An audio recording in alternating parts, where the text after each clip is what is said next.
Mayamang buhay sa inyong lahat na nagpasya na puntahan ang website ng Federal Cooperative Organizers of the Philippines. Maring may nagturo sa inyo na pumunta sa aming website at hinihiling ko po na pasalamatan ninyo ang tao na naghikayat sa inyo na sumali sa ating napakagandang programa na tatapos sa ating kahirapan. Ang Hugpong Federal Organizers of the Philippines, Maharlika Chapter at ang Federal Cooperative Organizers of the Philippines ay nagsanib puwersa po upang maging partners for change at upang suportahan ang ating Pangulong Rodrigo Roa Duterte sa kanyang laban sa kahirapan. Paano nga ba natin tatapusin ang kahirapan? Kailangan natin hugpungin ang sangbayanang Pilipino. Ano po ba ibig sabihin ng hugpong?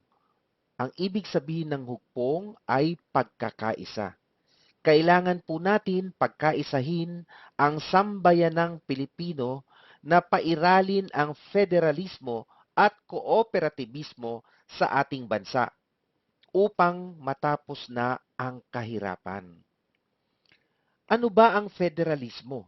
Ang federalismo ay isang sistema ng pamamahala na kung saan ang kapangyarihan ay nahati sa pagitan ng central authority o federal government at ng regional states government upang ang lahat ng aksyon o desisyon pangpolitikal ay hayagan at malapit sa mamamayan. Kaya ano naman ba ang kooperatibismo? Ang kooperatibismo ay federalismo rin.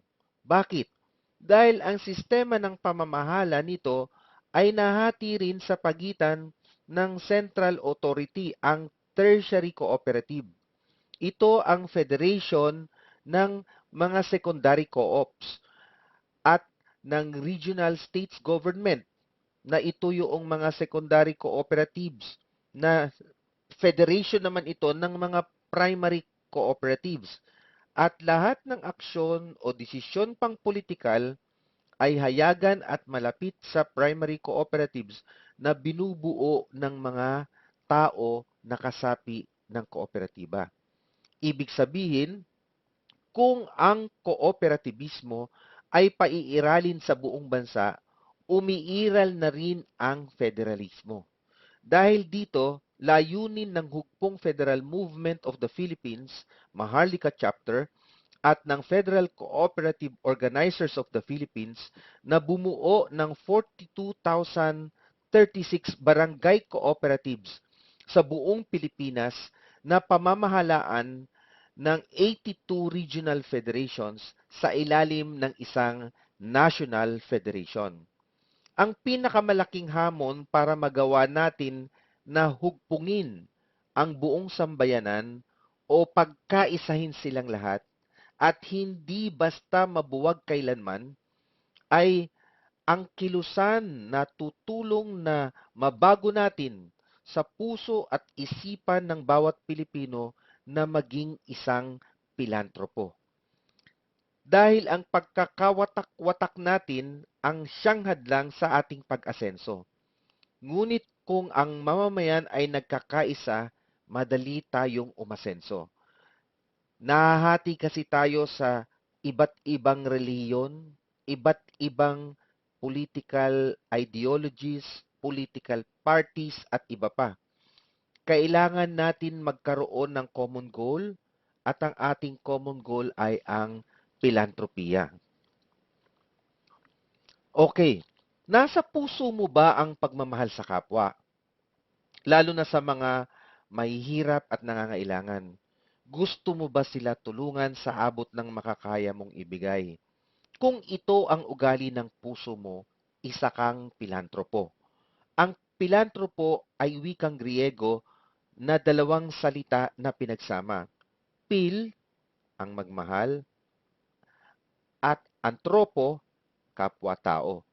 Kaya ang pilantropo ay nangangahulugan ang magmahal ng kapwa-tao. Sa mga Kristiyano, inutos ni Jesus na ibigin mo ang Diyos ng higit sa lahat at yung pangalawa, ibigin mo ang iyong kapwa na gaya ng iyong sarili.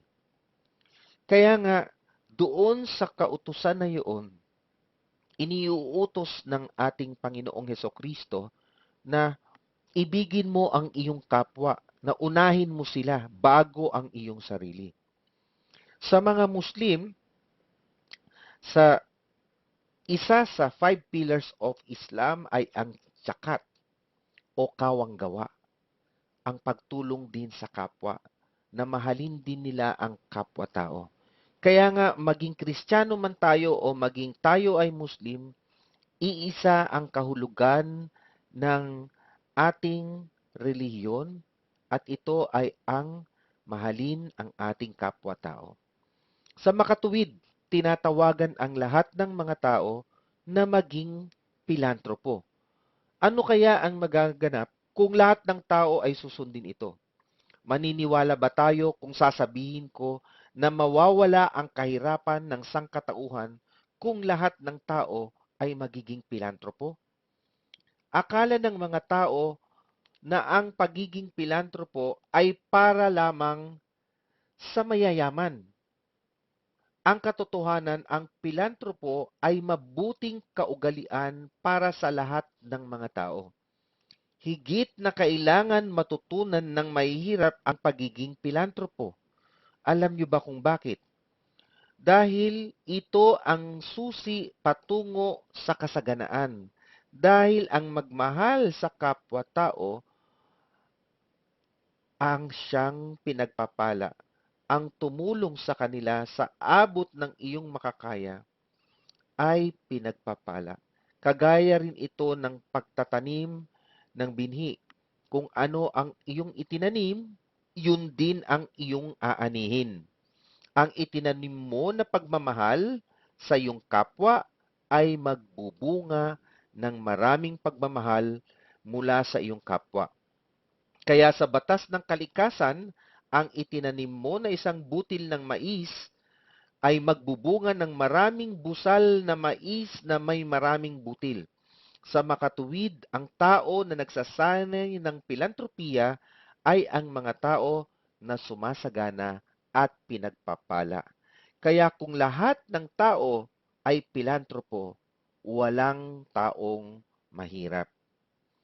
Kaya nga, ang Donations Revenue Sharing System ay inilunsad ng Federal Cooperative Organizers of the Philippines sa pakikipagsanib puwersa sa hugpong Federal Movement of the Philippines Maharlika Chapter.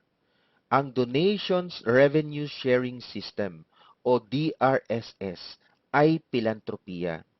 Ang kahulugan ng pilantropiya ay ang pagsisikap na paunlarin ang kabutihan ng sangkatauhan sa pamamagitan ng donasyon mula sa pagmamahal sa kapwa-tao. At yung Federal Cooperative Organizers of the Philippines at hugpong Federal Movement of the Philippines Maharlika Chapter ay isang samahan ng mga pilantropo. Ang kahulugan ng pilantropo ay ang isa na nagmamahal sa tao at isa na nagbibigay ng salapi sa pakinabang ng sangkatauhan.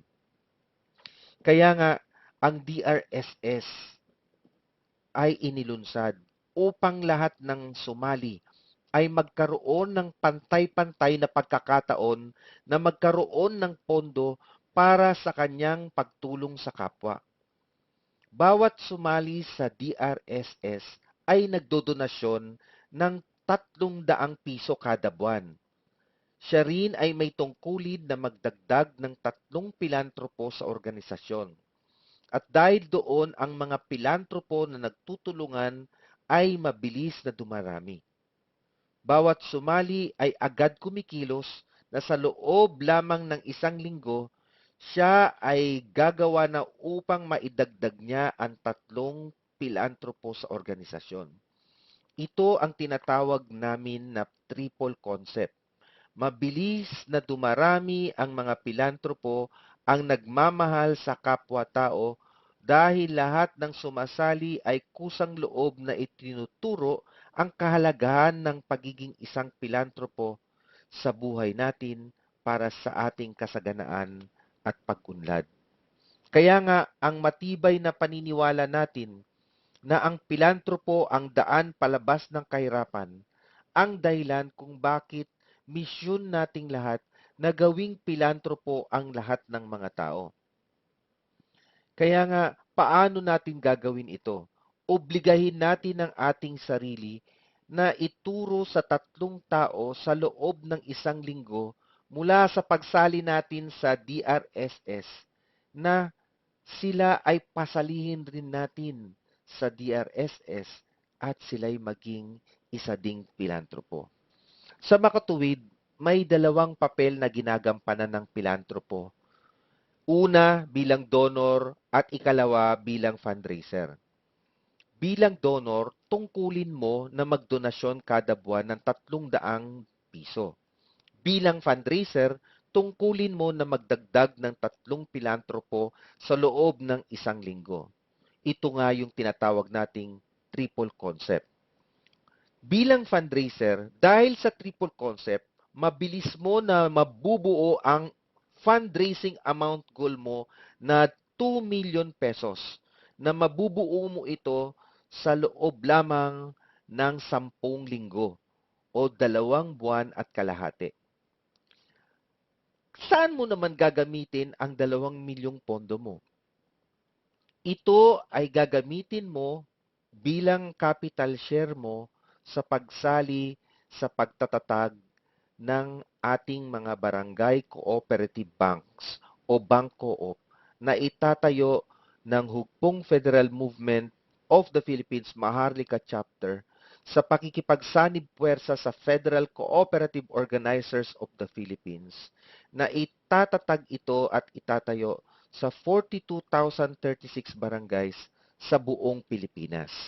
At kaya nga, dito po namin kayo inaanyayahan na magkipagtulungan at pag-aralan mabuti at kung itong audio book na ito, no, audio electronic book ay patuloy mong pinakikinggan o paulit-ulit mong pinakikinggan, uunlad ka na maging isang pilantropo.